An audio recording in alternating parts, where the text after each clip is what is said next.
So, good day mga boss, madam. Yan, galing na tayo sa office. Tapos, kuha tayo ng checklist para sa ating automatic na 4x4. Yan, order ni bossing. Yan, automatic. So, bihira lang yung ganitong unit mga boss, madam. Yan, Roy. Yan yung magkukulay nito. So, uulitin ko mga boss, madam, wala po akong yarda. Pumupunta lang ako sa mga each yarda kung saan ako meron akong magustuhan na unit, ibibilhin. Pag hindi, uuwi ng bahay. Di ba, Roy? Yes, boss. Di ba? So, okay ang unit? Okay. Very good. Yan. So far naman, goods naman yung chassis. Dito yan, very goods. Dito sa loob, wala naman problema. Goods naman yung gilid, yan. Flooring, bakal na bakal. Yan, dito sa ilalim, goods na goods, bakal na bakal. Yan, walang problema yan, di po yan bulok. Goods na goods yan. Automatic, yan, 4x4. Aircon. Yan, ibabaliktad pa yung manubela. Dadalhin pa sa shop. Yan, nag-update din ako ni bossing. Yan, nag-send ako ng video. Bossing, buyag bossing. Yan. Bossing, ay, skoro na siya. Nag-send ako ni bossing. Nag-update ako sa nag-order. Yan, waiting lang ako sa reply. Yan, nag-selfie din ako para yan, may katibayanin na legit talaga. Di ba, Roy? Yes. Ano? Legit, mga boss. Legit. Yan, nag-reply na si bossing. Salamat sa information, bossing. Mayo ay nakakita. Nakaog unit. Yes, actually mga boss, madam, automatic, matagal hanapin. Kasi kung manual nga, natatagalan ako kasi di ko gusto yung chassis, di ko gusto yung andar. Lalo na yung automatic na bihira lang dumadating. Kung dadating man, di maganda. Nakadepende talaga. Yan, goods na goods yung kabilang side. Yan, as always, no bulok pa rin na tayo mga boss. Goods na goods. Tapos check natin yung engine bay. Yan, check natin. Yan.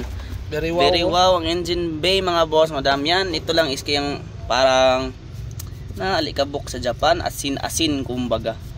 Aerofar, yan, ito yung unang chine-check nyo dapat mga boss, madam. Dapat walang bulok dyan. Yan. Yan, very wow. Hindi tayo mag-video ba?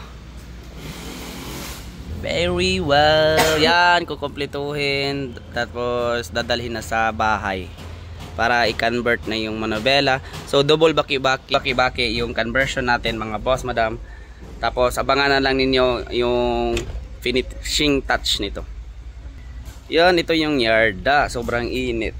Kaya huwag kayong magtaka mga boss, madam, kung di kayo masyadong puti dahil nga yun. Tingnan nyo naman yung sa init ng panahon. Yun, aalis na. Dala yung unit natin ay sana. Wala pang update si bossing. Kailan niya kukunin? Matagal na po ito. Open sa pikas, Roy. Yan, update. Nag-update ako ni bossing sa unit na to. Actually, matagal na talaga yung unit na to. Dapat talaga kunin na. Tapos, palagi akong sumatchat kang bossing na, bossing, kailan mo kunin? Hindi nag-reply si bossing. Pero nagdaan na siya sa akin ng 50%. Last 1 month pa kami last nag-communicate. Sabi niya, test drive mo lang. Kasi wala akong panahon mag-ayos. Tapos, ang problema, tapos na yung unit, matagal lang tapos.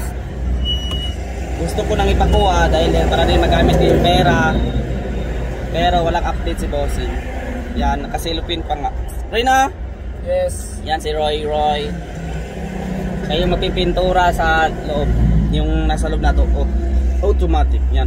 So sa gusto mag-order mga boss, madam, just pay my Facebook account, Ervin Lopez Plete. Huwag mayang magtanong, send lang yung budget ninyo, baka mahanapan natin ng paraan.